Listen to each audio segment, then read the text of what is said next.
Ce témoignage que vous allez suivre est celui du frère Jancy de l'APD Congo délivré de plusieurs esprits dont l'esprit du chômage, le prince de tous les royaumes des ténèbres Belzébuth, le roi de tous les gorilles King Kong, la reine des côtes, etc. Ces esprits dans leur manifestation ont donné des révélations bibliquement fondées qui entravent la vie des chrétiens de nos jours. Délivré à l'armée de prière et de délivrance de Pointe-Noire, suivons son témoignage.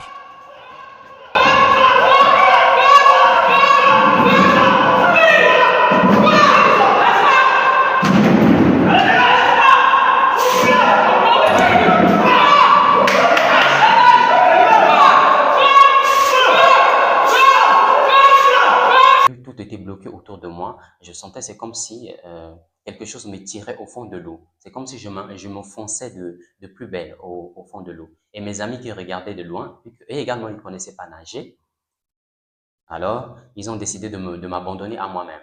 Et c'est à ce moment-là que j'ai commencé à me noyer, je commençais à m'enfoncer au fur et à mesure, au fond de l'eau. Et tout en moi, toute ma tête était immergée au fond de l'eau et je commençais maintenant à perdre connaissance. Et c'est à ce moment-là, quand je commençais à perdre connaissance, à ce moment-là que j'ai vu comme une main qui provenait du ciel. Là, dès ce jour qui nous avait fait manger ces choses-là, il y a un esprit qui est venu habiter en moi. Et c'est cet esprit-là qui me poussait. Quand je me mettais en colère, tout mon corps se mettait à trembler et je pouvais renverser tout autour de moi. Donc, c'était une force surnaturelle qui est venue à habiter en moi. Et notre père, dès qu'il s'est uni à cette femme, dès qu'il s'est uni avec cette femme sans lien de mariage, en union libre, c'est à ce moment-là que le malheur nous a frappés. En tout cas, il a perdu son emploi. C'est que la masturbation n'était pas bonne. En tout cas, mais je pratiquais toujours. Donc, c'est comme si un esprit et une force étaient en moi que je parvenais pas à contrôler. Je pouvais demander pardon, je pouvais me repentir, mais quelques mois plus tard, je succombais toujours dans la masturbation. Et je me suis rendu compte que ça avait maintenant des répercussions dans ma vie. Je je pouvais pas je pouvais pas avoir de l'argent. En tout cas, tout était bloqué dans ma vie. Je pouvais pas avoir un emploi. Quand bien même je partais à l'église, je priais. En tout cas, tout était bloqué autour de moi. Et c'est à ce moment-là, un jour, le soir, je dormais. En tout cas, je me suis dit, non, cette situation n'est pas normale. Cette situation n'est pas normale, il faudrait que je trouve des solutions à cette situation. Je passe plusieurs années sans argent, sans emploi, en tout cas, il faudrait que je trouve solution à ce problème-là. Et c'est à ce moment-là que j'ai commencé à chercher la solution un peu partout, aller dans une quelconque église pour chercher ma délivrance. C'était sans succès. On avait pas mal des esprits qui se sont manifestés ce soir-là. Hein. Il y a l'esprit de la pauvreté aussi qui s'était manifesté. Et les serviteurs de Dieu l'ont demandé, mais toi, esprit de la pauvreté, comment tu as fait pour arriver dans sa vie? Il commençait à sourire. Cet esprit commençait à dire, mais moi, je suis venu dans sa vie, mais c'est parce qu'il ne payait pas sa dîme. Il ne payait pas sa dîme, il volait Dieu. Voilà pourquoi je suis venu dans sa vie. Et donc, même les alliances qu'on utilise pour le mariage, c'est ces esprits qui disaient là, mais est-ce qu'il y a des alliances même pour le mariage? Toutes les alliances que vous utilisez pour le mariage, ce sont en réalité les alliances des ténèbres. Il n'existe pas de bague de mariage ou quoi que ce soit. Les repentances, au moment de la repentance, on n'avait pas encore commencé avec la délivrance et ils ont dit, tant qu'on n'a pas prié, tant qu'on nous a pas chassés, on peut pas partir. On peut pas partir. Et donc, il y a certaines personnes qui ont des entités démoniaques dans leur vie, dans leur corps, il y a suite aux pratiques de certains péchés. Donc, parce que chaque péché qu'en commun, il y a un esprit qui vient s'installer en toi et prendre place. Et c'est cet esprit-là qui va commencer à te diriger. Donc, tant que tu n'as pas suivi une délivrance, tant que cet esprit n'est pas chassé, donc cet esprit va continuer à contrôler ta vie. Ce sont des esprits rebelles. Ils ne partent pas par une simple parole, mais ils partent par un combat. Donc, c'est ce que cet esprit disait. Nous, on ne peut pas partir, on doit combattre. On doit lutter jusqu'au bout. Et les serviteurs de Dieu disaient, mais vous allez lutter, mais vous n'allez pas vaincre. Le Fils de Dieu vous avez déjà vaincu à la croix. Vous êtes, vous avez la défaite assurée. Mais pourquoi vous continuez encore à résister? En nous, c'est de notre nature. On doit résister. On doit résister jusqu'au bout. Peut-être qu'on pourra vaincre. Et donc, même pendant la délivrance, si ces esprits-là ne trouvent pas une puissance qui est supérieure à eux, en tout cas, ces esprits-là ne peuvent pas partir. Je vous salue dans le nom de notre Seigneur et Roi Jésus-Christ. Je m'appelle Jean-C Lasconi Kiminou. Je suis né en République du Congo et je viens de donner mon témoignage, ce que l'Éternel a fait dans ma vie. Je suis né dans une famille de, de 3 enfants, côté maternel, et tout a commencé depuis l'union de mon père et de ma maman. Cette union était vraiment, n'était pas appréciée du côté des parents de ma maman. Donc, ils ne voulaient pas de mon papa. Ils voulaient que ma maman trouve un autre mari, un mari bien posé. Et mon père et ma mère se sont connus à l'école, donc ils se sont aimés. Et du côté maternel, ils ne voulaient pas de leur union. Eux, dans leur entêtement, ils ont fini par se mettre ensemble. Et ma maman est venue contracter une première grossesse. Et la grossesse menait des complications. Et elle a mis au monde finalement, mais c'était d'une manière pénible. Elle a mis au monde un enfant. Et au bout de quelques mois, cet enfant est venu tomber malade. Et cet enfant a finalement perdu la vie. À ce moment-là, ma maman s'est rendue compte que quelque chose n'allait pas. Mon père également, ils se sont rendus compte que quelque chose n'allait pas. Et c'est ainsi que ma maman va trouver une église pour, euh, pour chercher à prier et remettre sa situation entre les mains de Dieu. C'est ainsi qu'il est écrit dans le psaume chapitre 62, le verset 9. En tout temps, peuple, confiez-vous en lui, répandez vos cœurs en sa présence. Dieu est notre refuge. Et ma maman est allée chercher un refuge à Dieu. Et c'est à ce moment-là qu'elle a contracté encore une nouvelle grossesse. Et elle a mis au monde une fille, c'est-à-dire ma grande sœur, notre sœur aînée. Elle a mis au monde un deuxième enfant et un troisième enfant qui est moi. Donc jusqu'à ce moment, tout allait bien. En tout cas, ma maman continuait à aller à l'église, à partir à l'église. Et à un moment donné, elle a arrêté d'aller à l'église et elle s'était refroidie à un moment donné de sa vie. Et quand elle s'est refroidie, elle a contracté une nouvelle grossesse. Arrivée à l'hôpital, l'accouchement compliqué. Elle a passé plusieurs heures au bloc d'accouchement. Elle ne parvenait pas à accoucher. Elle a passé plusieurs heures. Elle parvenait toujours pas à accoucher. Et c'est à ce moment-là, le lendemain, qu'elle a finalement, elle a mis au monde et elle a succombé elle-même et le bébé également a succombé. Et c'est à ce moment-là que j'ai perdu ma maman. J'étais âgé de 7 ans quand j'ai perdu ma maman. Et suite au décès de notre maman, notre papa s'est levé. Il a dit non, ces attaques n'ont fait que trop durer. Et il a pris la décision de nous emmener auprès d'un féticheur, un marabout, pour notre protection, afin que nous également, ne puissions pas succomber à la mort. Et c'est ainsi que notre papa va nous emmener chez un marabout, tous les trois, moi et mes 2 sœurs. Et arrivé chez le marabout, le féticheur, on est arrivé chez le féticheur nous a fait des incisions, nous a fait manger des choses, a fait quelques rituels, sous prétexte que c'était pour notre protection. Et juste à l'issue de cette cérémonie-là, j'ai constaté, c'est comme si j'étais âgé de 7 ans, j'ai constaté, c'est comme si quelque chose n'allait plus dans ma vie. J'étais pourtant intelligent à l'école, j'occupais toujours les premières places, mais je me suis rendu compte que mon intelligence était volatilisée. J'étais plus intelligent à l'école, je n'obtenais plus des bonnes notes, je ne faisais plus des, des bonnes moyennes. Et là, je vais donner conseil à nos frères, en tout cas, et nos sœurs dans le Seigneur. Ce n'est qu'auprès de Jésus-Christ qu'on peut obtenir un refuge sûr. Les marabouts, en tout cas, les féticheurs, en tout cas, ne peuvent pas nous donner une protection absolue. La parole de l'Éternel Dieu, la parole de l'Éternel déclare au Psaume chapitre 118, le verset 9, « Mieux vaut chercher un refuge en l'Éternel que de se confier aux grands. Donc, c'était un grand marabout qui opérait des guérisons et des miracles, des miracles. Mais spirituellement, je ne pouvais pas voir ce qui s'est passé. Mais dans le spirituel, il s'est passé réellement quelque chose, il s'est passé une transaction.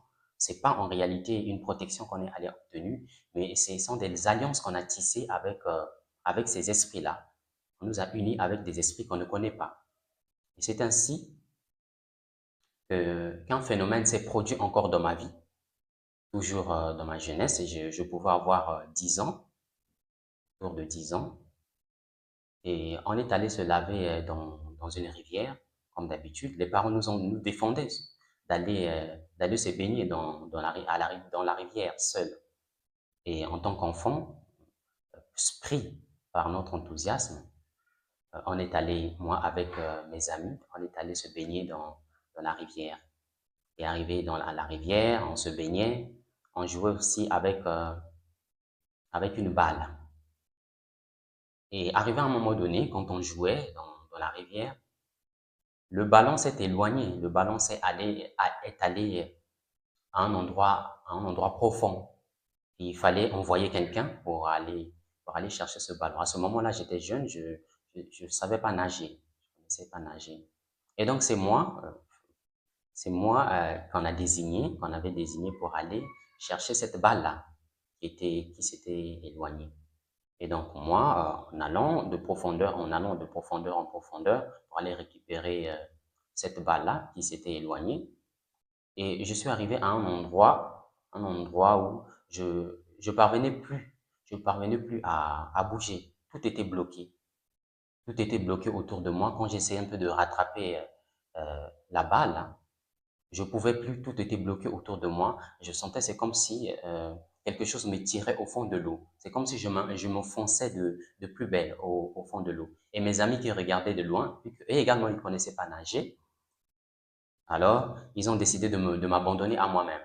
Et c'est à ce moment-là que j'ai commencé à me noyer, je commençais à m'enfoncer au fur et à mesure, au fur et à mesure au fond de l'eau.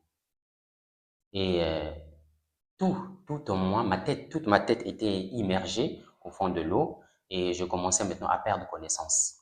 Et c'est à ce moment-là, quand je commençais à perdre connaissance, à ce moment-là que j'ai vu comme une main qui provenait du ciel, une personne qui m'a tendu la main. Et moi également, j'ai levé ma main, avec le peu de force qui me restait, j'ai levé la main pour essayer un peu de saisir cette main-là. Et dès que j'ai saisi cette main m'a retiré à cet endroit-là où j'étais, au fond de l'eau, et m'a mis au large. Et c'est à ce moment-là que j'ai quitté cet endroit et je suis sorti de l'eau. Et quand j'essaie un peu de regarder tout autour de moi, mais quelle était cette main-là, cette personne qui m'avait tendu la main? Il y avait personne tout autour de moi. Je voyais personne. J'étais tellement dans l'émotion et donc j'ai pas cherché à me poser plus belles questions. Et voilà un peu. C'est à ce moment-là que les attaques ont commencé dans ma vie. Donc, d'abord à l'école, j'étais plus intelligent et là encore, je venais de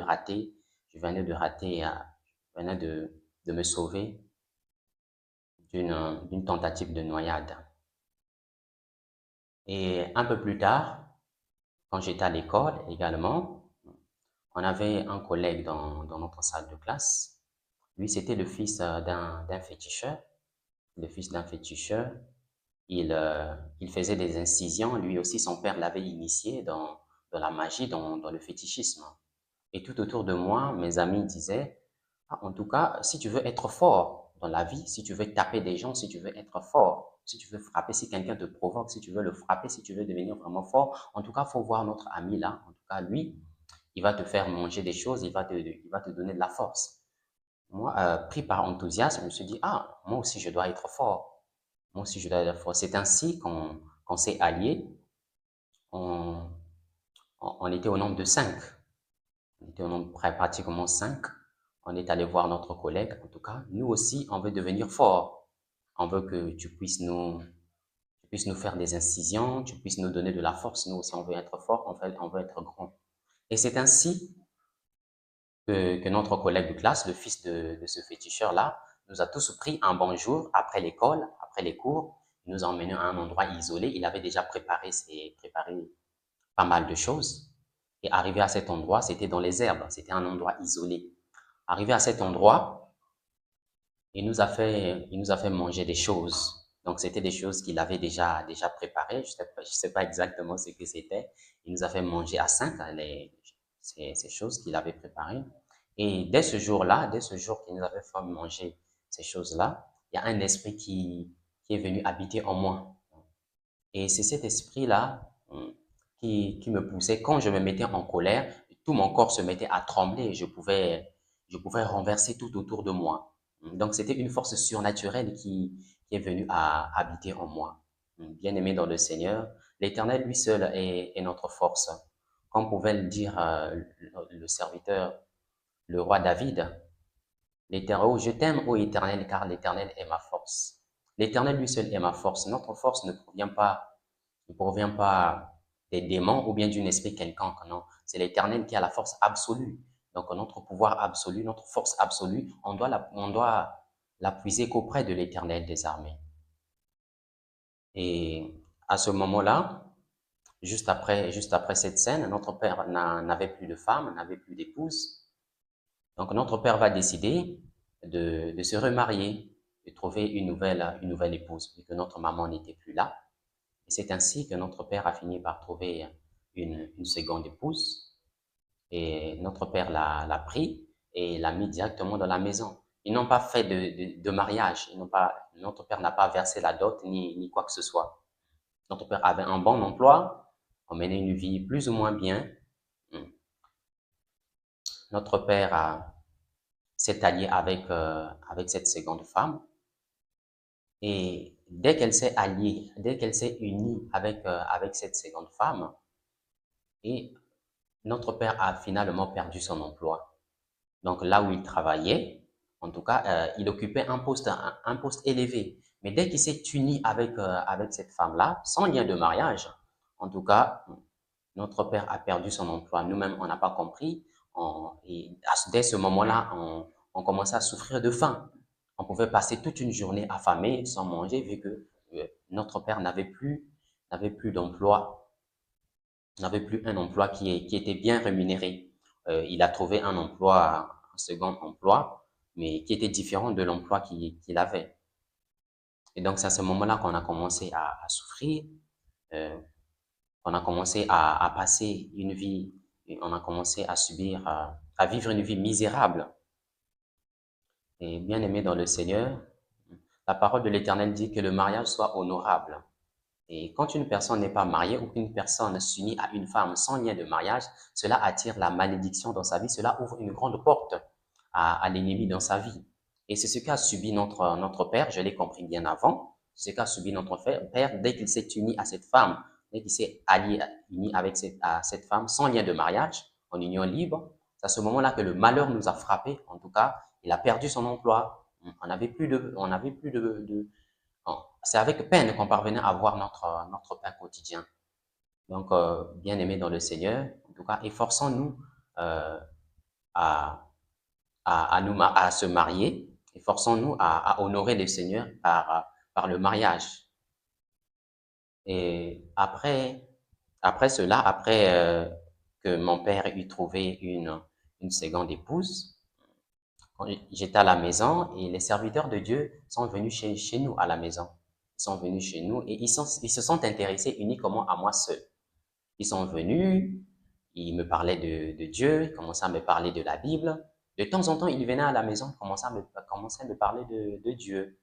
Je pouvais avoir, à ce moment-là, je pouvais avoir 13 ans, 14 ans, mais je m'intéressais pas tellement à Dieu. Je me disais, mais qu'est-ce que c'est que ça? Pourquoi il me parle de Dieu? Pourquoi il me parle? C'est qui même Dieu? Donc, je faisais ça tout simplement par enthousiasme. J'avais pas un amour pour Dieu.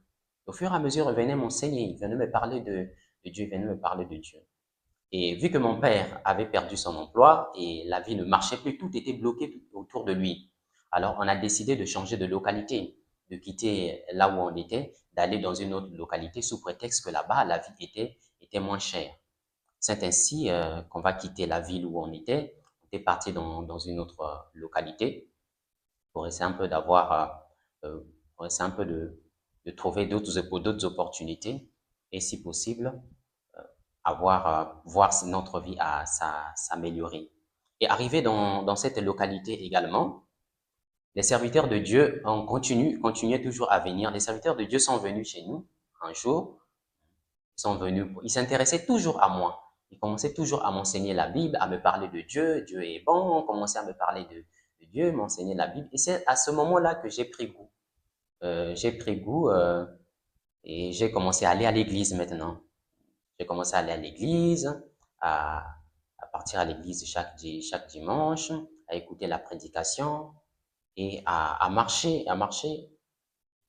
abandonner quelques pratiques que je menais. J'ai commencé à prendre goût aux choses de Dieu. Bien-aimé dans le Seigneur, il est important en tout cas d'instruire nos enfants parce que mon papa, il partait pas à l'église. Ma maman, ma seconde maman, elle également, elle partait pas à l'église. Donc, on vivait notre vie comme ça. Personne ne connaissait Dieu. Donc, la parole de l'Éternel dit qu'il est bon d'instruire l'enfant dès son bas âge. Quand il sera grand, il saura quelle voie suivre. Et quand j'ai commencé à aller à l'église, et c'est à ce moment-là que je suis redevenu intelligent. Mon intelligence, j'ai remarqué une différence. Je commençais à avoir des bonnes notes à l'école, à faire des bonnes moyennes, à faire des bonnes moyennes. Donc, je me suis rendu compte que mon intelligence est revenue. C'est comme si j'avais gagné quelque chose de plus. C'est à ce moment-là que j'ai excellé avec mes études jusqu'à finir mon année universitaire. Et juste après mes études, il fallait que je trouve un emploi. Et dès que j'ai fini avec mes études, j'avais du mal à trouver de l'emploi. J'ai passé plusieurs années au chômage à chercher des emplois, quand bien même je postulais, je, je déposais ma candidature par-ci, par-là. Malheureusement, je parvenais toujours pas à trouver de l'emploi. Et à ce moment-là, je menais ma vie de péché aussi.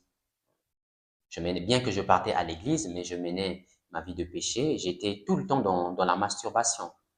Tout le temps dans la masturbation, je me masturbais à tout moment. Je pouvais passer un mois, euh, je me repose, je peux demander pardon à Dieu. Mais plusieurs mois après, un mois ou deux mois, je succombais toujours dans la masturbation. Je demandais pardon, bien que je connaissais la parole de Dieu, je connaissais que la masturbation n'était pas bonne, en tout cas, mais je pratiquais toujours. Donc, c'est comme si un esprit et une force étaient en moi que je parvenais pas à contrôler. Je pouvais demander pardon, je pouvais me repentir, mais quelques mois plus tard, je succombais toujours dans la masturbation.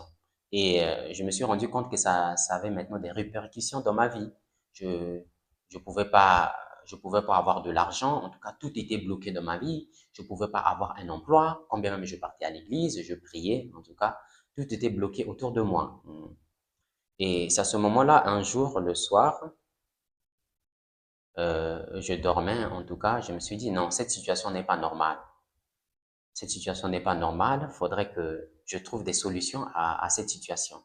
Je passe plusieurs années sans argent, sans emploi, en tout cas, faudrait que je trouve solution à ce problème-là. Et c'est à ce moment-là que j'ai commencé à chercher la solution un peu partout, aller dans une quelconque église pour chercher ma délivrance.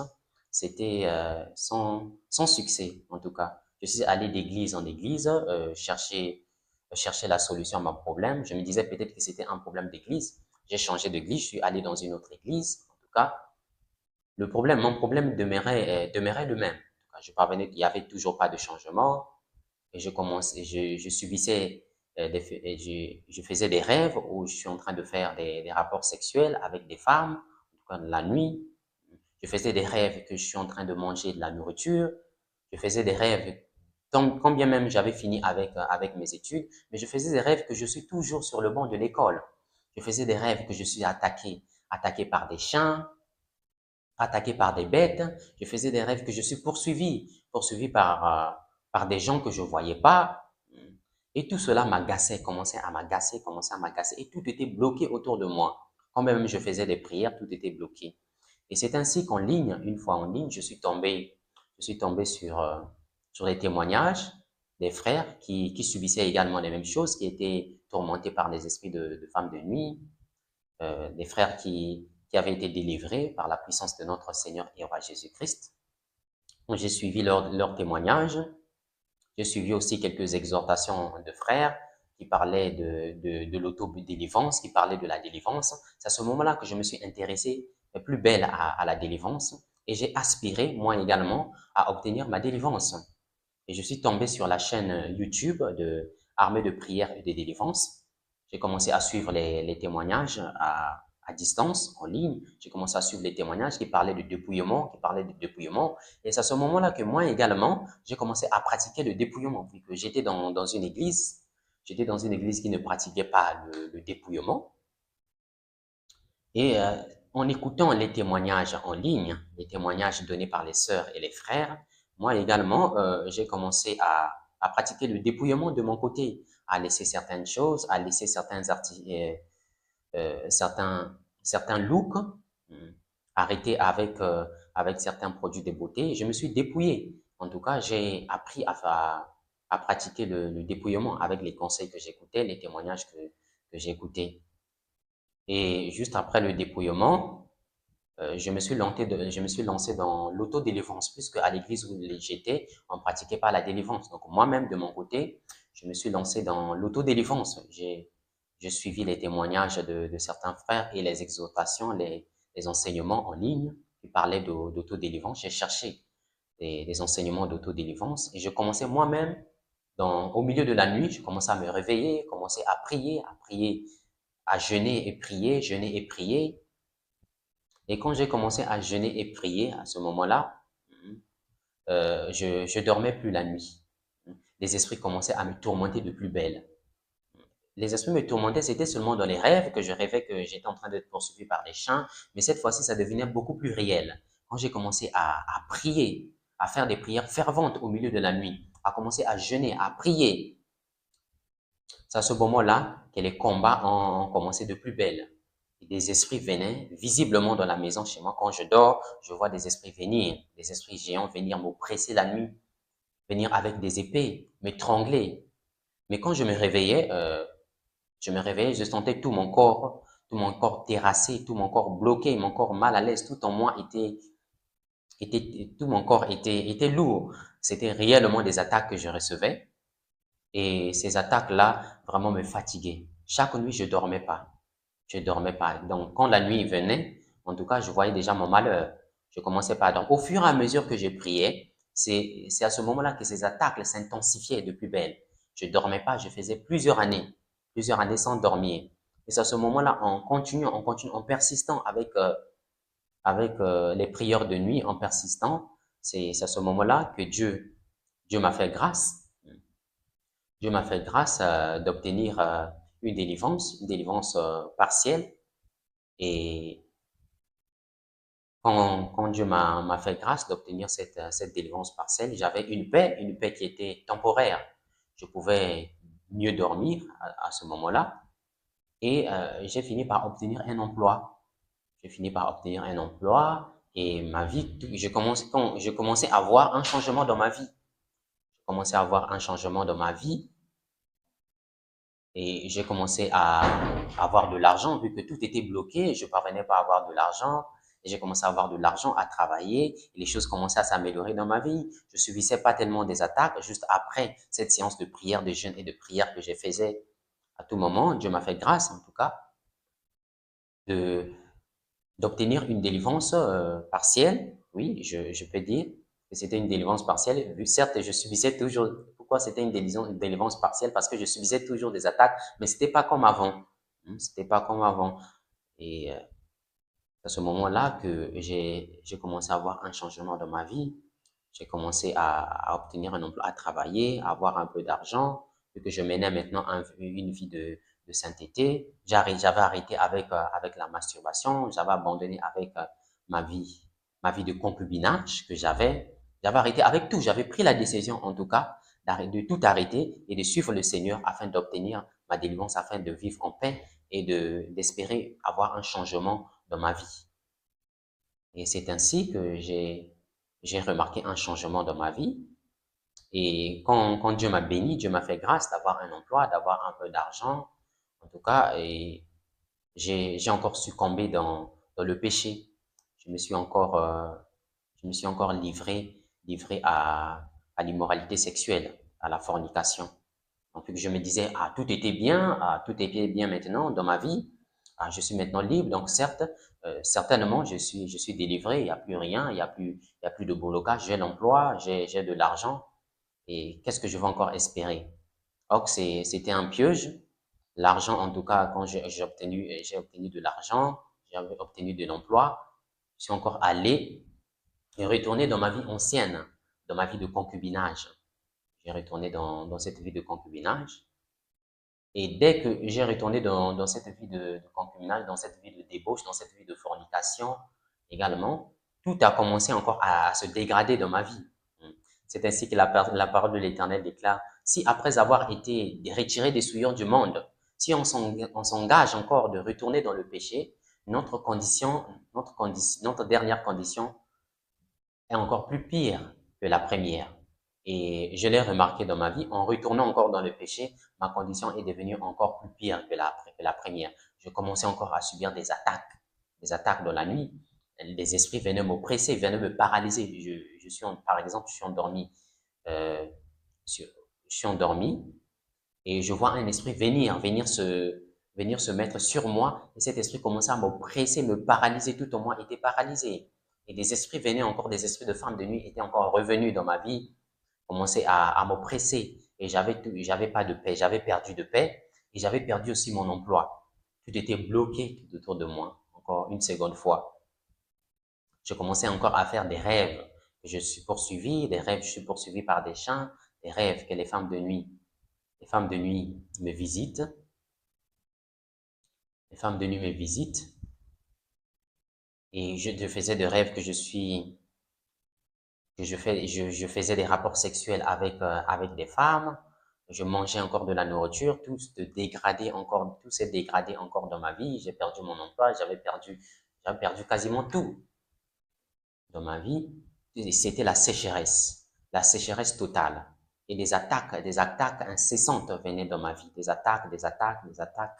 Je dormais plus la nuit. Je dormais plus. J'ai fait plusieurs années, pratiquement 3 ans, je dormais pas la nuit. Chaque mois, chaque année, je subissais des attaques. Chaque nuit, je subissais des attaques. Combien même je me levais pour prier, je faisais des jeûnes, toujours des jeûnes, des prières, mais j'obtenais pas la délivrance. En tout cas, j'étais toujours oppressé par des esprits et je dormais pas la nuit. À un moment donné, j'étais fatigué et j'ai voulu même me donner au suicide parce que j'avais maintenant le dégoût de la vie. Et je suis tombé en ligne, je suis tombé sur une vidéo d'armée de prière toujours, qui était maintenant au Congo-Brazzaville, dans mon pays, là où j'étais. Et je me suis dit, ah tiens, armée de prière est maintenant ici au Congo-Brazzaville. Ah, faut que j'aille maintenant, je saisis cette opportunité, que j'aille faire ma délivrance à l'armée de prière. C'est ainsi qu'un bon matin, je me suis levé, j'étais tellement fatigué, oppressé par des esprits, de femmes de nuit, de maris de nuit. J'étais tellement oppressé par cet esprit qui venait tout le temps me combattre, tout le temps me faire la guerre dans mon sommeil. Ce moment-là que je me suis levé un bon matin, je suis allé à l'armée de prière, au camp de l'armée de prière au Congo-Brazzaville, dans mon pays. Je suis allé pour chercher ma délivrance. Le premier jour, je suis arrivé, j'ai parlé avec le serviteur de Dieu et le serviteur de Dieu m'a donné un programme de délivrance. J'étais tellement fatigué, je me suis dit non, il faut que j'en finisse une bonne fois pour toutes avec ces esprits qui m'oppressent. Il faudrait que j'obtienne ma délivrance. C'est ainsi que j'ai commencé à suivre mon programme de délivrance et le jour, pendant le programme de délivrance, il était question qu'on passe à l'enseignement. Après l'enseignement, il était question qu'on passe à la repentance. Et pendant la repentance, quand je faisais ma repentance, et les esprits ont commencé à se manifester. L'esprit de quiconque, l'esprit de gorille que j'ai eu à contracter à mon enfance, je suis allé chercher la force auprès de, auprès d'un de mes collègues de classe et il m'a fait manger des choses et un esprit est venu habiter en moi, un esprit de gorille. Donc, c'est cet esprit-là qui s'est manifesté en premier quand je faisais ma confession, on n'avait même pas encore commencé avec les séances de prière de délivrance. C'est pendant ma confession que les esprits ont déjà ont commencé à se manifester. L'esprit de gorille a commencé à se manifester, l'esprit de la reine de la côte a commencé à se manifester, et l'esprit de Benzéboul également a commencé à se manifester. Ces esprits-là ont commencé à crier, ont commencé à parler. Pourquoi tu nous as emmenés ici, Jancy? Pourquoi tu nous as trahis? Pourquoi? Pourquoi tu nous as menés ici en ces lieux? Il y a l'esprit, le prince, l'esprit du prince de tous les royaumes des ténèbres qui s'est manifesté. L'esprit de la reine de la côte qui s'est manifesté pendant la confession même. L'esprit de la sorcellerie familiale qui s'était manifesté là. L'esprit de serpent qui s'était même manifesté pendant, pendant ma confession. Il y avait l'esprit aussi de King Kong, le roi des gorilles, qui s'était manifesté. Et ces esprits, vu qu'ils étaient dans la maison de Dieu, en présence de Dieu, la présence de Dieu était là même. Et donc, ils étaient tourmentés, donc ils commençaient à dévoiler certaines vérités. Les serviteurs de Dieu commençaient à les questionner, à les interroger, et ces démons commençaient à, ces esprits-là commençaient à dévoiler certaines vérités, ils commençaient à parler en moi, à l'intérieur de moi.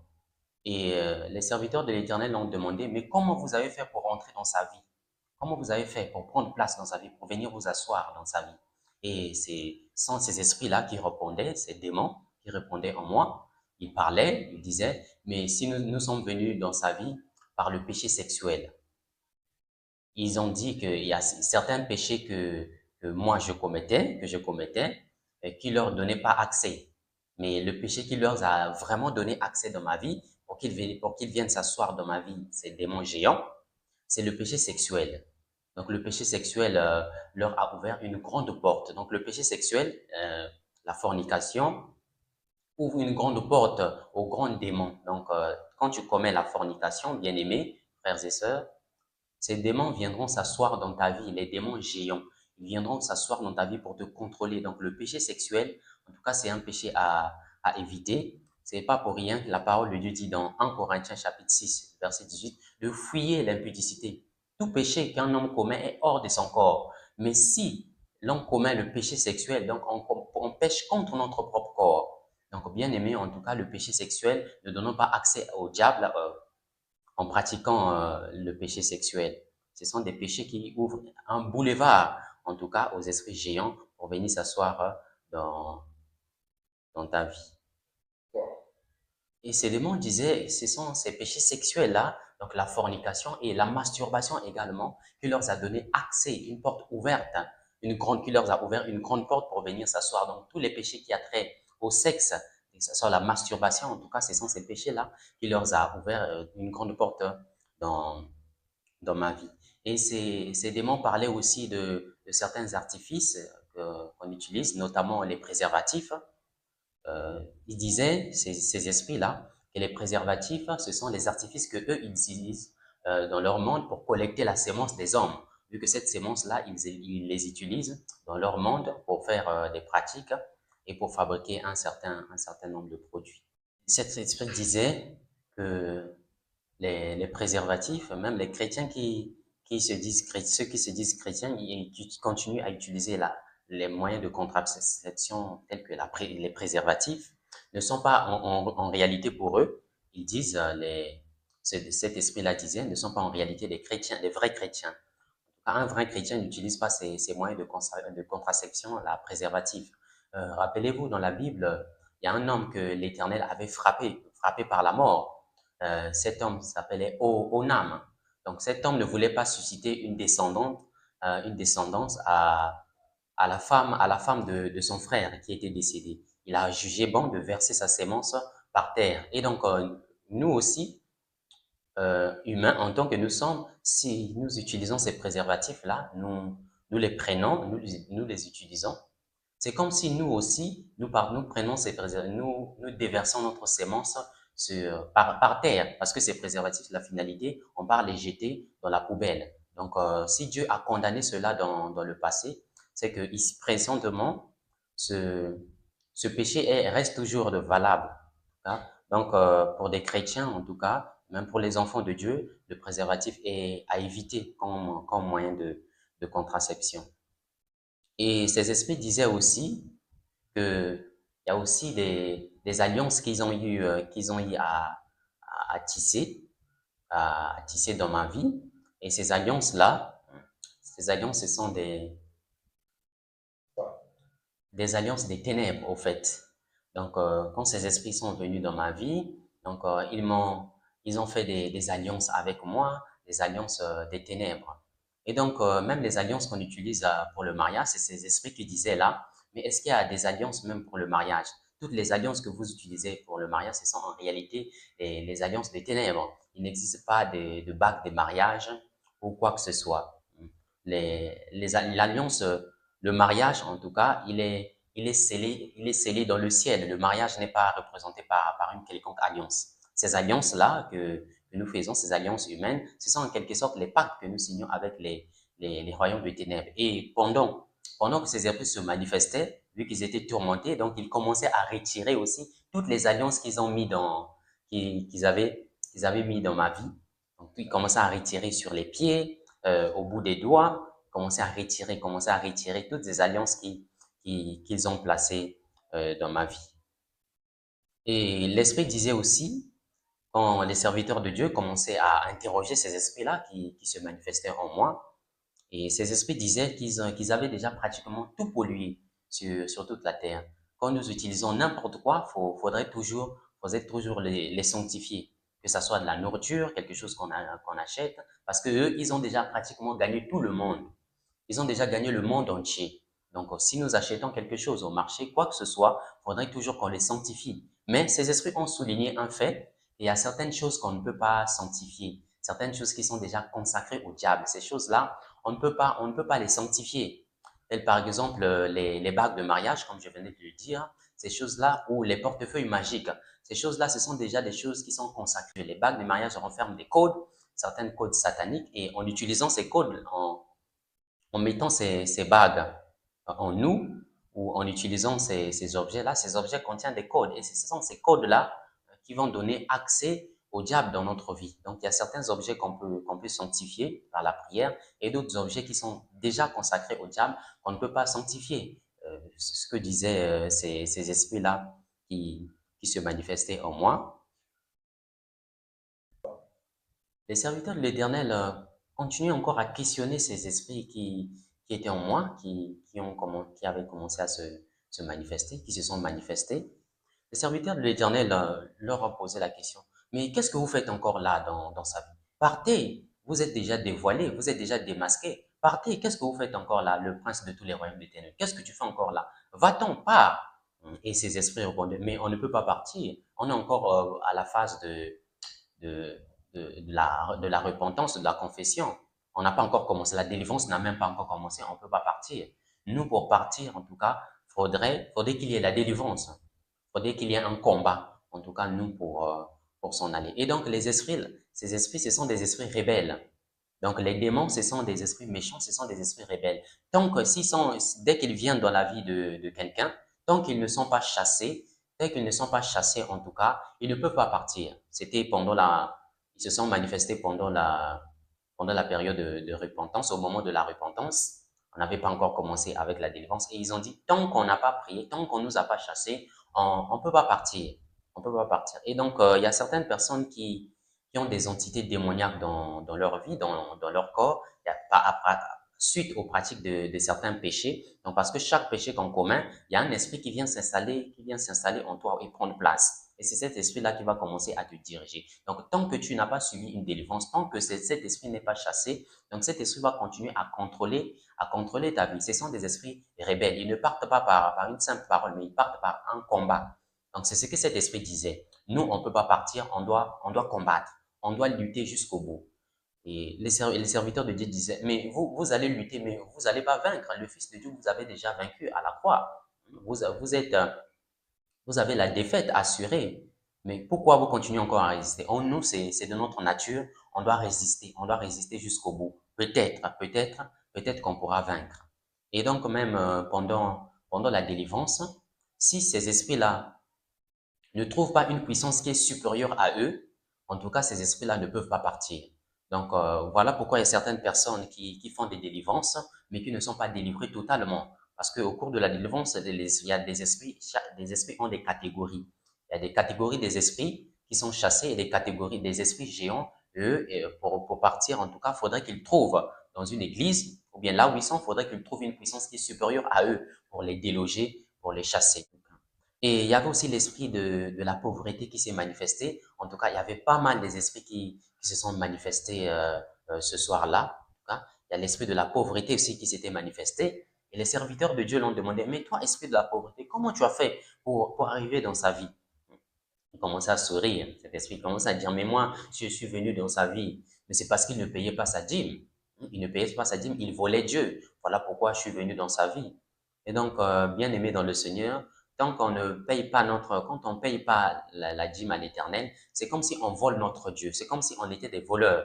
Et tout vol est un péché. Et à chaque péché qu'on commet, il y a un esprit qui vient habiter en nous. Et donc, quand on ne paye pas la dîme, et bien aimé dans le Seigneur, il y a un esprit, et l'esprit de pauvreté vient s'asseoir sur nous, vient s'asseoir sur nous et commence à tout sécher sur nous, commence à dévorer nos finances, commence à dévorer tout sur nous et tous nos finances sera bloquées, que cela ne nous étende pas.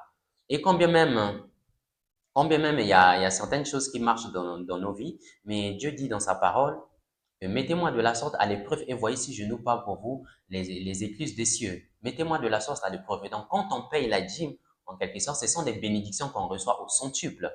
C'est ce que l'Esprit disait. Quand vous payez la dîme, c'est un hôtel que vous bâtissez à l'Éternel.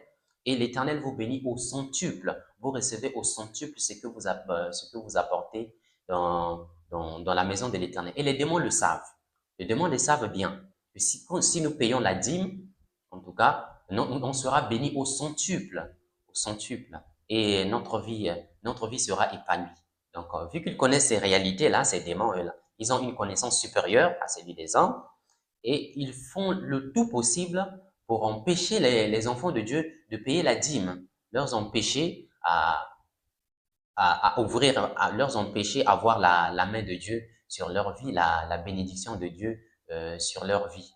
Et souvenez-vous, dans la Bible, il y a un parabole que Jésus-Christ avait mentionné, la parabole du semeur qui se trouve dans Luc chapitre 8 à partir du verset 5. Donc, c'était un semeur qui avait jeté la graine, et la graine sur plusieurs terres. Il avait jeté les graines, des graines qui étaient tombées sur une terre qui était peu fertile. Et ces graines-là n'avaient pas apporté ses fruits. Mais quand il a jeté les graines qui sont tombées sur la terre qui était fertile, et cette graine-là a produit ses fruits. Donc, bien aimé dans le Seigneur, que cela ne vous étonne pas. Après avoir payé votre dîme, vous ne voyez pas, vous ne voyez aucun changement dans votre vie, vos finances sont toujours bloquées. C'est tout simplement parce que vous avez sémé sur la mauvaise terre.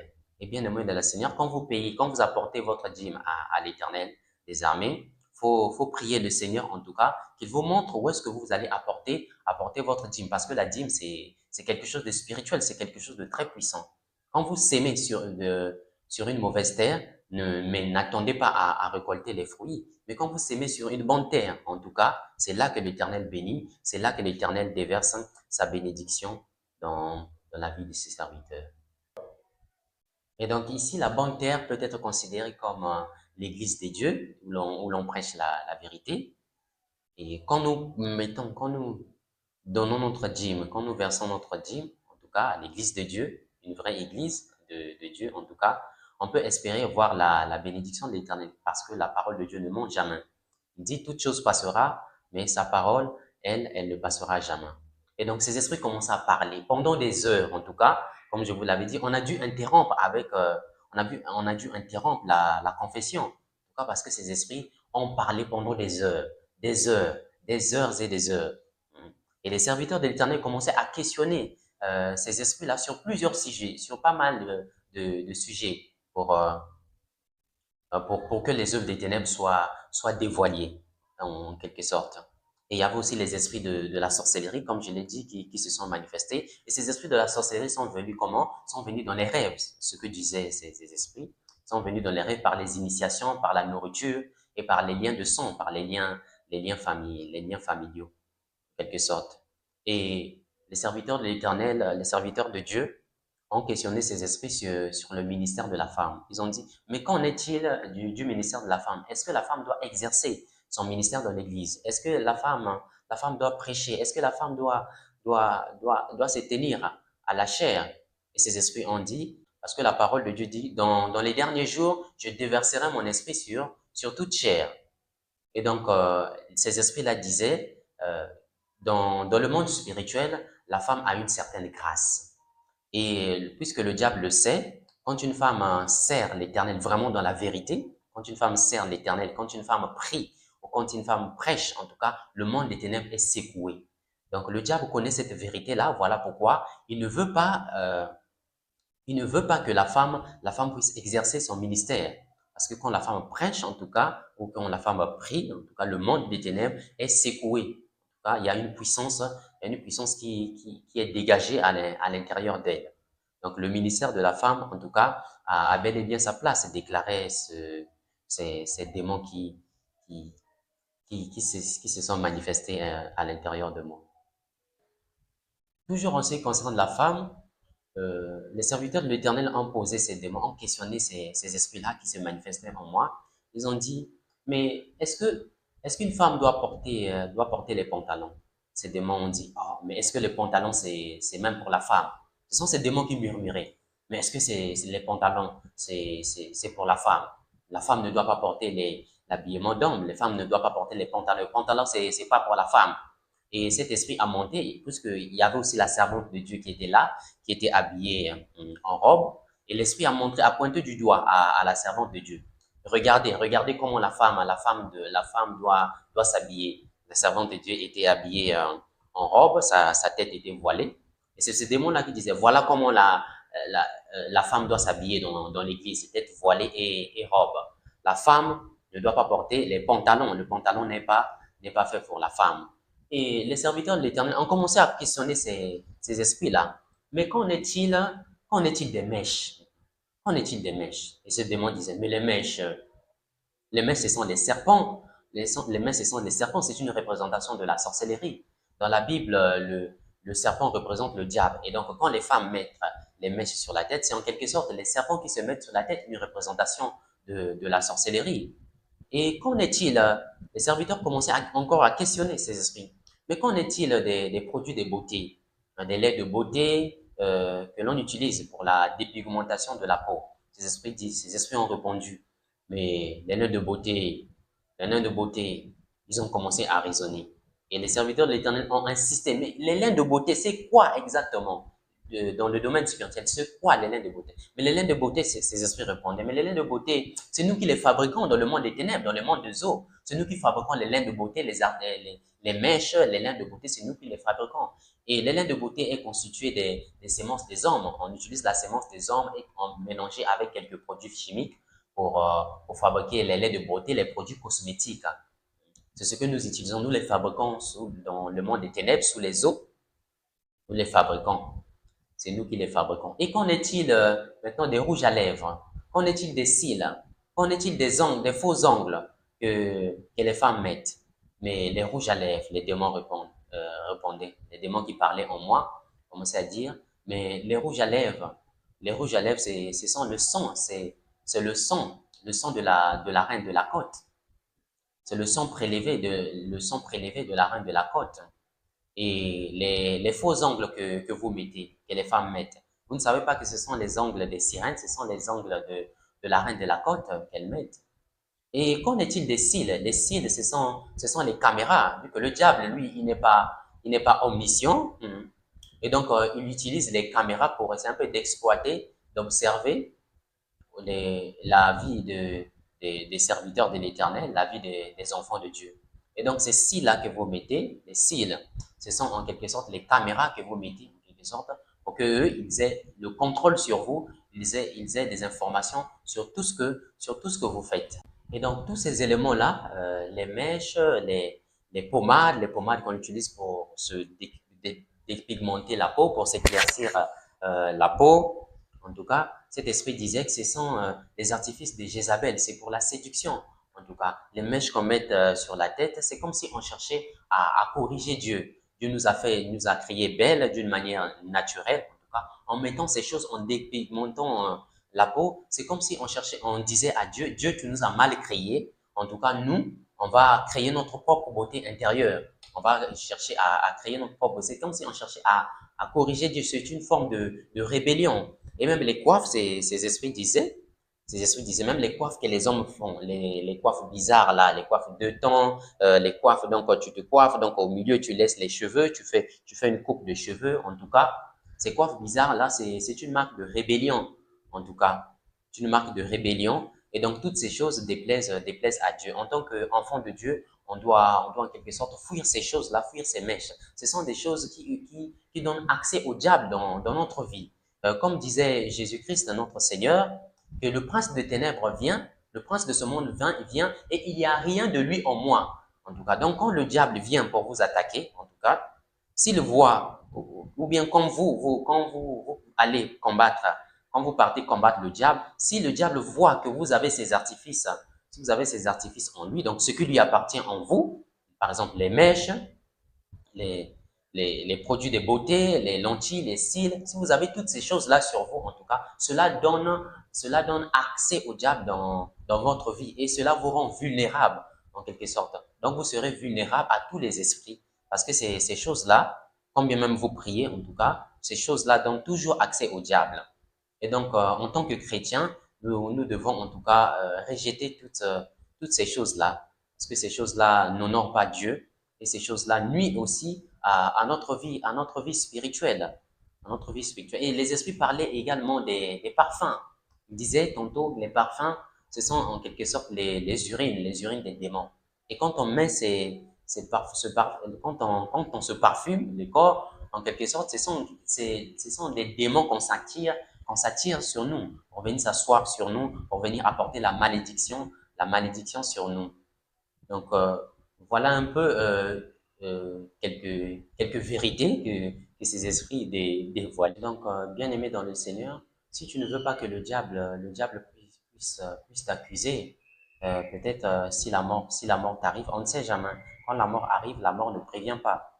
Si la mort t'arrivait, même si tu servais Dieu dans la vérité, mais si tu utilises toujours ces artifices, les artifices des démons, les artifices que je viens de citer là, les mèches, les produits de beauté, les produits cosmétiques, et même les chaînes aussi, les parfums, et même les chaînes qu'on utilise, les bracelets, les boucles d'oreilles, toutes ces choses-là. Ces esprits disaient tous les objets en or, que ce soit les montres en or, que ce soit les boucles d'oreilles, tous les objets en or qu'on utilise, en tout cas, ces objets-là sont fabriqués dans le monde des eaux.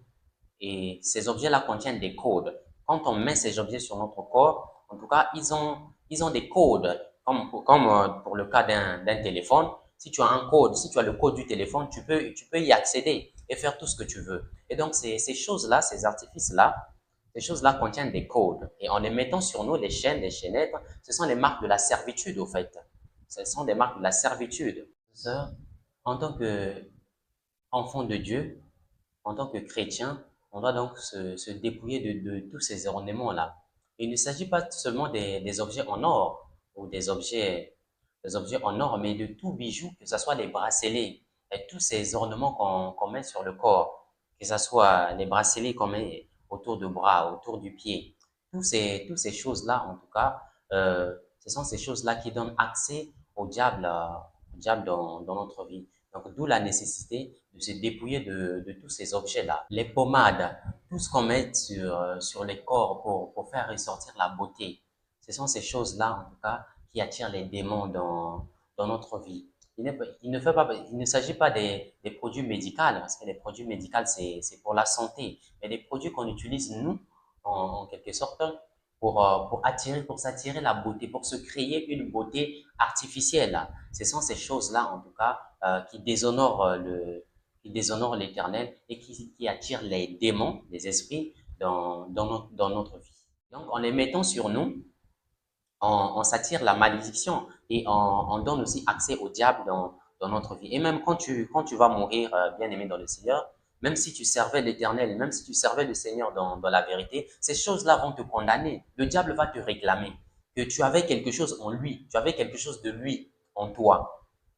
Rappelez-vous, le Seigneur disait que le prince de ce monde vient, mais il n'y a rien de lui, il Il n'y a rien de lui en moi. Donc, Dieu doit vous trouver. Le diable ne doit rien avoir, rien avoir de lui sur vous, en tout cas. Donc, il est impératif de se dépouiller de ces artifices-là. Et le prince des démons, ces démons-là qui parlaient en moi, disait, c'est ainsi qu'on parvient à avoir facilement les serviteurs de Dieu.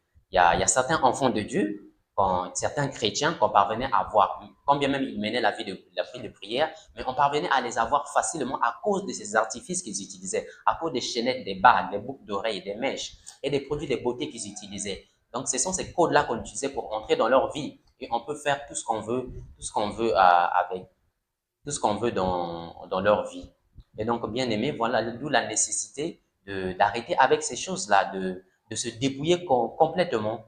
Et cet esprit disait, il y a certains chrétiens on parvenait à avoir le contrôle sur eux, mais on pouvait pas les tuer. Il y a certaines personnes qu'on pouvait tuer facilement quand on voulait, mais il y a d'autres personnes qu'on parvenait pas à tuer parce qu'il y a une certaine grâce. Et c'est fut même le cas pour moi. Parce qu'ils ont dit le but dans leur vie, dans ma vie, c'était de me détruire et finalement de me tuer. Donc, malgré tout ce qu'ils faisaient, en tout cas, ils ne parvenaient pas à me tuer. Leur but, normalement, c'était de me détruire et de me tuer. Parce que certainement, ils avaient vu une certaine grâce de Dieu en moi. Donc, voilà pourquoi ils voulaient m'exterminer carrément. Mais ils ne pouvaient pas, c'est ce qu'ils disaient. On a essayé par voies et moyens, on ne pouvait pas. On pouvait le maudire, on pouvait bloquer ses finances, on pouvait bloquer son travail, mais on ne parvenait pas à atteindre son âme, on ne parvenait pas à le tuer, à lui arracher son âme. Donc, il y a une certaine grâce que Dieu déverse dans la vie de ses serviteurs, peut-être pendant le temps de l'ignorance, parce qu'il est écrit, Dieu ne tient pas compte des temps de l'ignorance. Donc, si Dieu peut être dans cette situation, il y a certaines personnes qui succombent, dont le diable a la main mise, sur eux et même sur leur âme, a la possibilité d'arracher leur âme, de leur tuer complètement. Il y a d'autres personnes que le diable n'a pas la possibilité de tuer. Il peut malmener ta vie, il peut nuire à ta vie, il peut bloquer tout dans ta vie, mais il ne peut pas arracher ton âme. Parce que pourquoi? L'Éternel a un plan dans ta vie qui n'a pas encore accompli. Et peut-être Dieu ne tient pas compte des temps de l'ignorance. Peut-être si tu es dans ces choses, peut-être c'est par simple ignorance.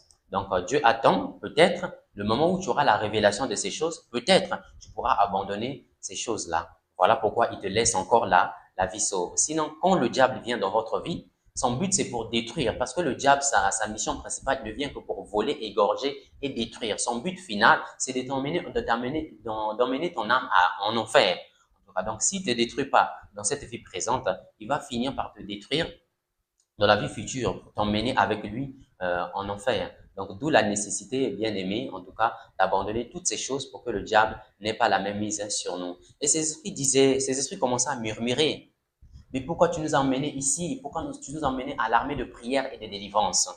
Les serviteurs de Dieu leur a posé la question. Mais vous connaissez aussi l'armée de prière et de délivrance? Ces démons disaient, oui, on connaît l'armée de prière et de délivrance.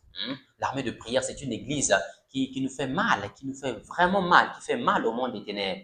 L'armée de prière et de délivrance est en train de dépouiller notre camp, est en train de déstabiliser notre camp. Pourquoi tu nous as menés ici, Jean-ci? C'est comme ça que ces esprits me disaient. Mais c'est comme ça que ces esprits disaient en moi. Mais pourquoi tu nous as emmenés ici?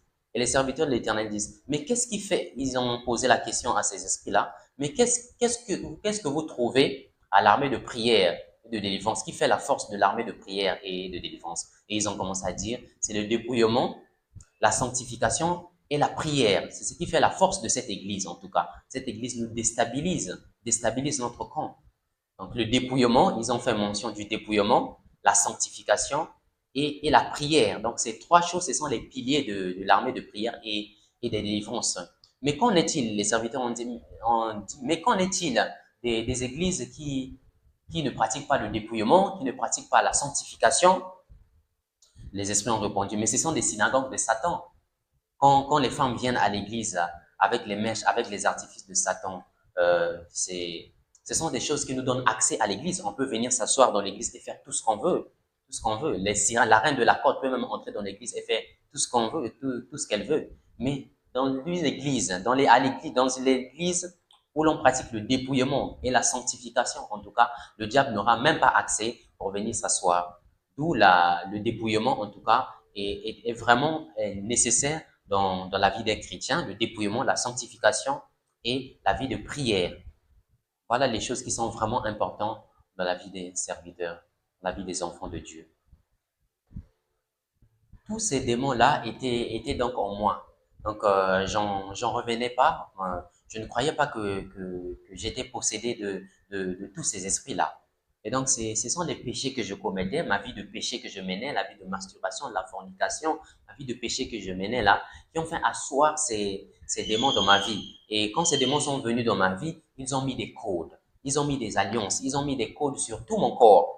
Les serviteurs de Dieu ont posé la question à ces esprits-là, mais où est-ce que vous avez mis les codes? Où est-ce que vous avez mis les codes sur son corps? Ils ont dit, nous avons mis les codes sur son bras. Nous avons mis les codes dans son ventre. Nous avons mis les codes sur tout son corps. Et donc, ces codes-là, c'est comme un portail que ces esprits-là mettent dans la vie de quelqu'un. Quand ils viennent s'installer, ils doivent mettre les codes.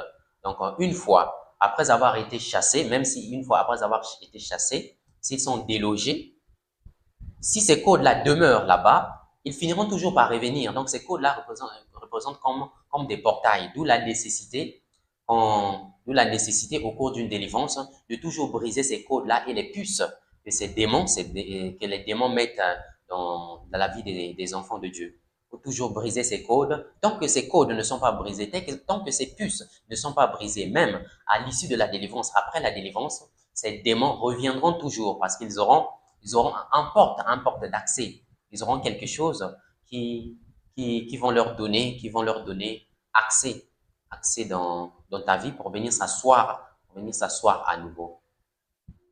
Ce n'est que pendant la prière de délivrance que j'ai été délivré totalement de tous ces esprits. Et donc, pendant la confession, ces esprits ne faisaient que se manifester.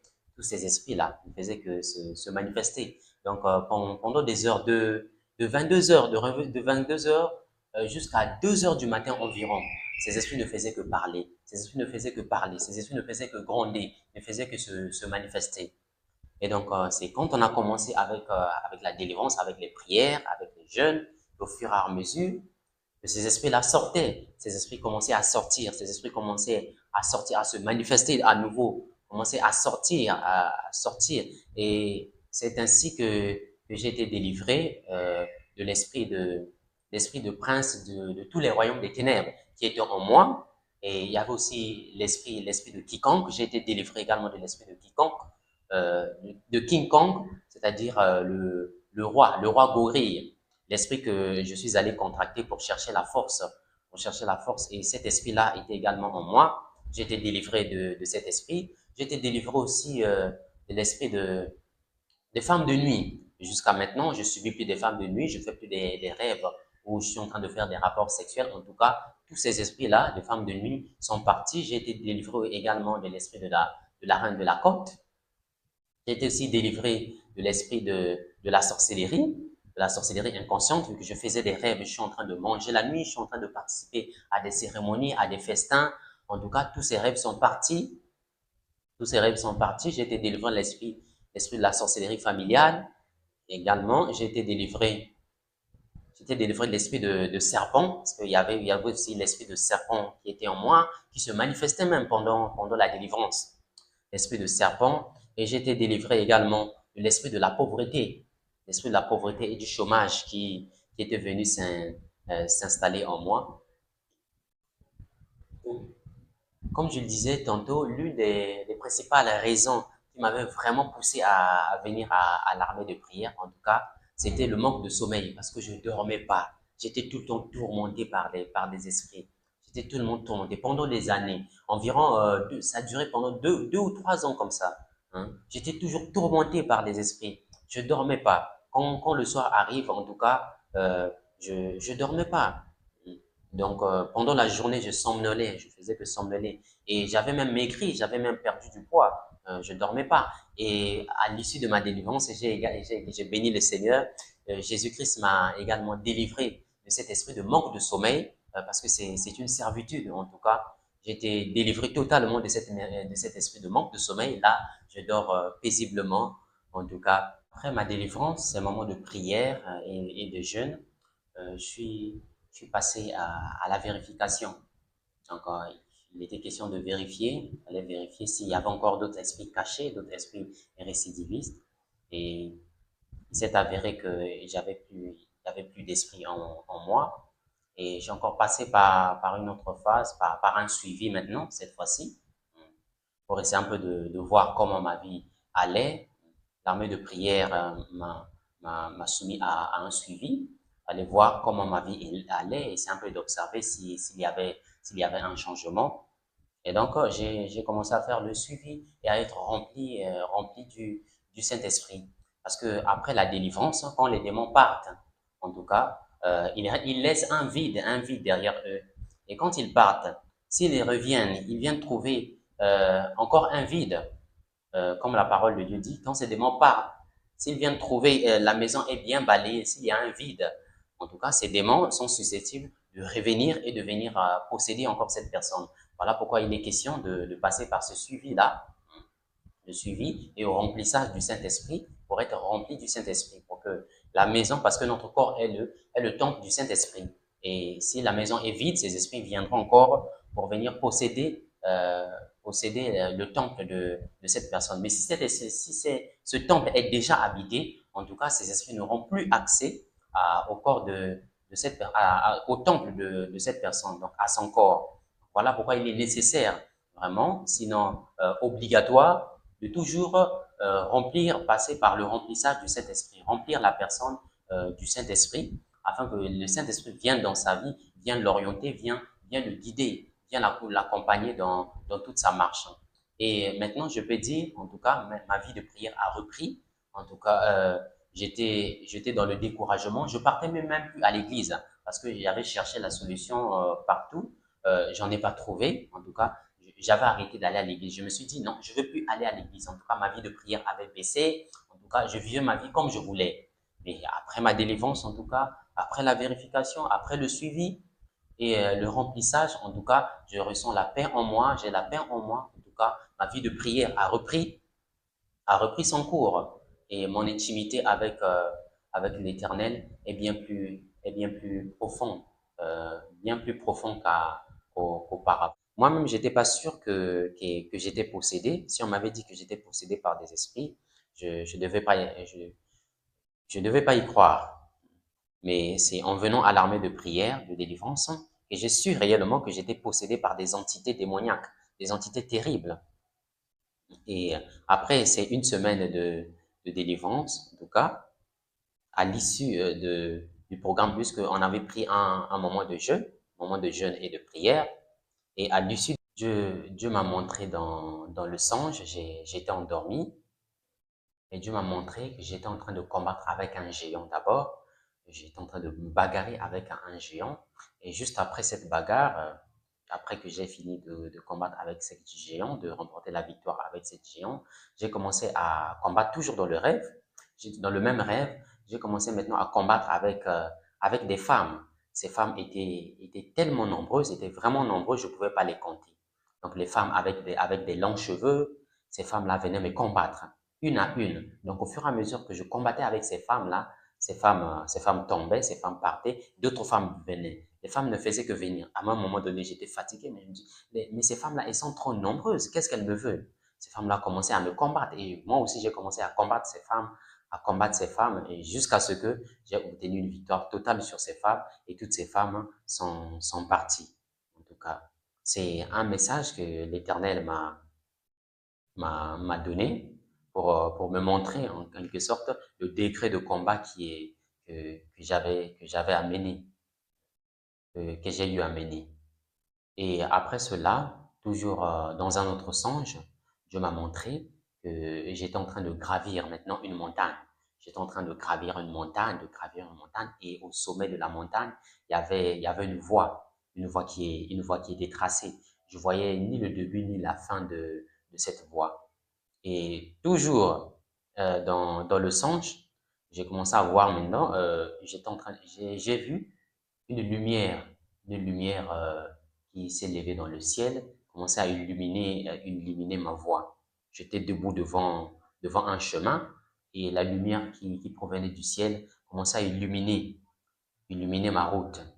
Et j'ai commencé à marcher sur cette route-là qui était tracée devant moi. J'ai commencé à marcher au fur et à mesure que je marchais. La lumière là marchait devant moi et une fumée montait tout autour de moi comme pour m'envelopper. Comme pour m'envelopper. Au fur et à mesure que je marchais sur ce chemin-là, la lumière aussi devant moi marchait au-dedans de moi au fur et à mesure que j'avançais. La parole de l'Éternel déclare en Psaume chapitre 84, le verset 6, « Heureux ceux qui placent en toi leur appui. Ils trouvent dans leur cœur des chemins tout tracés. » Donc l'Éternel m'a montré par cette vision, en quelque sorte, un chemin, un nouveau chemin qui était tracé devant moi. Et juste après ma délivrance, les une semaine de ma délivrance, de jeûne et de prière, la semaine qui suivait, en tout cas, Dieu m'a fait grâce, j'ai été contacté. J'ai été contacté dans le cadre d'un emploi. Là où j'avais déjà passé un entretien il y a bien longtemps, mais j'ai pas été contacté. Juste après la semaine qui a précédé ma délivrance, en tout cas, j'ai été contacté, même moi-même j'ai été surpris. J'ai été contacté dans le cadre d'un emploi et mes finances aussi. Juste dans cette semaine, toujours dans cette semaine qui a précédé la semaine de ma délivrance, en tout cas, mes ressources ont été restaurées. J'avais du mal à pouvoir avoir de l'argent. Je peinais. J'avais du mal à avoir même mon pain quotidien. Et c'est dans cette semaine-là même que j'ai obtenu l'emploi et mes ressources même ont été restaurées. En tout cas, et cette semaine-là, dès cette semaine, en tout cas, je, je dormais maintenant tranquillement. En tout cas, j'étais plus oppressé par des esprits, je faisais plus des rêves où je suis en train de faire des rapports sexuels avec des femmes. Je faisais plus des rêves où je suis en train de poursuivre par des chiens. En tout cas, c'était la paix totale. Dès cet instant, je pouvais dormir tranquillement, en tout cas. Et c'est ainsi que je bénis l'Éternel de ce qu'il m'a délivré totalement, m'a apporté cette délivrance totale. Le conseil que je peux donner à mes frères et sœurs, en tout cas, surtout aux jeunes qui sont comme moi, en tout cas, c'est d'arrêter avec la vie de péché, la vie de fornication, la vie de concubinage, la vie, euh, la vie de masturbation. Ces péchés-là, en tout cas, freinent notre vie, freinent notre, euh, notre avancée spirituelle. On ne peut pas avancer. Tout peut, si on est dans le péché, en tout cas, ce péché va nous conduire finalement en enfer. Mais avant l'enfer, ce péché va bloquer tout autour de nous, en tout cas, va nous emmener au désarroi. Donc, je conseille mes jeunes frères, en tout cas, mes jeunes frères et sœurs, d'arrêter avec la vie de masturbation, d'arrêter avec le péché, de se donner du corps et âme à Dieu, en tout cas, et de, si possible, tous ceux qui sont dans la même situation que moi, qui ne parviennent pas à arrêter avec la masturbation, si possible, en tout cas, de chercher la face de Dieu, en tout cas, parce que la masturbation, c'est un esprit. Moi, je ne parvenais pas à arrêter avec la masturbation. Quand bien même j'étais à l'église, j'écoutais la parole de Dieu, j'écoutais les enseignements, mais je ne parvenais pas à arrêter avec la masturbation. C'est quand je me suis levé dans la prière. La délivrance est donc impérative dans la vie de tout un chrétien. Un chrétien né de nouveau, en tout cas, doit aspirer à la délivrance parce qu'il y a certains péchés que nous avons eu à commettre et certains péchés que nos ancêtres ont eu à commettre parce qu'il y a l'esprit de la sorcellerie aussi qui s'est manifesté, qui était là. L'esprit de la sorcellerie qui disait que nous sommes dans le sang. Nous sommes dans le sang, en tout cas, on ne peut pas partir facilement parce que nous sommes dans le sang, nous sommes des esprits de la famille.